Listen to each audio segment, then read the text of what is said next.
देख रहे हैं हेडलाइंस 24। मैं हूं आपके साथ शाहाना खान। खबरों की शुरुआत करते हैं मगर उससे पहले एक नजर आज की हेडलाइंस पर। मनसुख की मौत पर फडणवीस का बड़ा दावा, कहा सचिन वाजे से हो गई आधे घंटे की चूक। स्वाति मालीवाल का तंज, वो दिन दूर नहीं जब जीन्स पहनने पर यूएपीए लगा देंगे। महाराष्ट्र में कोरोना के नए मामलों ने बजाई खतरे की घंटी, 24 घंटों में 23,000 से ज्यादा नए केस। सीएम तीरथ सिंह रावत को अमिताभ की नातिन का जवाब, कपड़ों को बदलने से पहले अपनी मानसिकता बदलें। इटली फ्रांस फिर शुरू करेंगे एस्ट्राजेनेका की वैक्सीन का प्रयोग। और यूएई ने रमजान के लिए जारी किए नियम, नमाज का वक्त सीमित किया गया। आइए अब देखते हैं खबरें विस्तार से। एंटीलिया केस में सचिन वाजे पर एनआईए का शिकंजा कसने और मुंबई पुलिस कमिश्नर परमवीर सिंह का तबादला होने के बाद बुधवार की शाम महाराष्ट्र के पूर्व सीएम देवेंद्र फडणवीस ने उद्धव सरकार पर निशाना साधा है। इसके अलावा उन्होंने कहा है कि मनसुख हिरेन मामले की जांच भी एनआईए को करनी चाहिए। फडणवीस ने कहा है कि मनसुख हिरेन की मौत के मामले में सचिन वाजे से बड़ी चूक हो गई है। मनसुख की हत्या कर शव को हाई टाइड में फेंका गया था ताकि शव बह जाए, लेकिन लो टाइड के चलते शव नहीं बहा और मामला खुल गया। नेता विपक्ष फडणवीस ने कहा है कि मनसुख की मौत से संबंधित रिपोर्ट में सामने आया है कि मनसुख को जोर से दबाया गया जिससे उनका दम घुटने लगे। उन्होंने कहा कि रिपोर्ट में यह भी बात सामने आई है कि उनके फेफड़ों में पानी नहीं भरा था, यानी डूबने से उनकी मौत नहीं हुई है। मुंबई पुलिस कमिश्नर परमवीर सिंह का तबादला कर दिया गया है। उसकी वजह से अब हेमंत नागराले मुंबई पुलिस कमिश्नर पद संभालेंगे। परमवीर सिंह का तबादला होमगार्ड विभाग में किया गया है। देश के अधिकतर मुद्दों पर काफी मुखर होकर अपनी राय व्यक्त करने वाली बॉलीवुड एक्ट्रेस कंगना रनौत ने इस ट्रांसफर को लेकर अपनी प्रतिक्रिया दी है। कंगना ने परमवीर सिंह के ट्रांसफर की खबर को ट्वीट करते हुए लिखा, ये वही व्यक्ति है जिसने मुंबई की सड़कों पर मेरे बारे में अपमानजनक आर्ट को प्रोत्साहित किया। जब मैंने बदला लिया तो सोनिया सेना के द्वारा उनका बचाव किया गया और उन्होंने बदले के लिए मेरा घर तोड़ डाला। आज देखो शिवसेना ने उसे बाहर निकाल दिया। ये शिवसेना के अंत की शुरुआत है। उत्तराखंड के नए मुख्यमंत्री बने तीरथ सिंह रावत ने सत्ता संभालते ही अपना पहला विवादित बयान दे दिया है। मंगलवार को बाल अधिकार संरक्षण आयोग के कार्यशाला का उद्घाटन करते हुए सीएम ने महिलाओं के कपड़ों को लेकर एक ऐसा बयान दे दिया कि बड़ा बवाल खड़ा होता दिखा।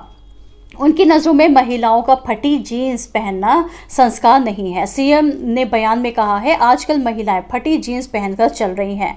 क्या ये सब सही है? ये कैसे संस्कार हैं? बच्चों में कैसे संस्कार आते हैं? यह अभिभावक पर निर्भर करता है। वहीं सीएम ने उस बयान के साथ ही कुछ महिलाओं पर पश्चिमी सोच से ज़्यादा प्रभावित होने वाला बयान भी दे दिया। अब इसी विवादित बयान पर मेगा स्टार अमिताभ बच्चन की नातिन नव्या नवेली नंदा ने मुंह तोड़ जवाब दिया है। उन्होंने सीएम को अपनी मानसिकता बदलने की नसीहत दे डाली है। संयुक्त व्यापार मंडल के राष्ट्रीय अध्यक्ष राजकिरण तिवारी ने संगठन के राष्ट्रीय महासचिव और उत्तर प्रदेश और दिल्ली के प्रभारी राघवेंद्र सिंह चंदेल को हरियाणा की अतिरिक्त जिम्मेदारी दी है। और राष्ट्रीय अध्यक्ष ने उनको ये जिम्मेदारी देते हुए कहा कि हम उम्मीद करते हैं कि जिस तरह आप उत्तर प्रदेश और दिल्ली में काम कर रहे हैं और अपनी जिम्मेदारी को निभाते रहे हैं, उसी तरह से हरियाणा में भी अपनी पूरी जिम्मेदारी निभाएंगे। आइए अब देखते हैं इंटरनेशनल न्यूज़। दुनिया के कई देशों के द्वारा एस्ट्राजेनेका की वैक्सीन पर लगाई गई अस्थायी रोक ने हर किसी की चिंताएं बढ़ा दी हैं। लेकिन अब इटली और फ्रांस ने इस रोक को हटाने का फैसला किया है और जल्दी दोनों देश अपने यहाँ वैक्सीनेशन फिर से शुरू कर देंगे।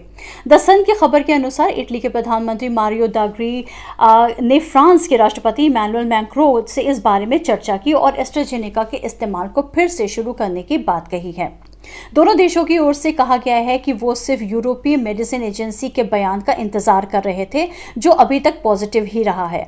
दावा किया गया है कि एस्ट्राजेनेका पर लगाया गया बैन सिर्फ एक राजनीतिक फैसला था, क्योंकि एस्ट्राजेनेका की वैक्सीन को ऑक्सफोर्ड के साथ मिलकर बनाया गया है।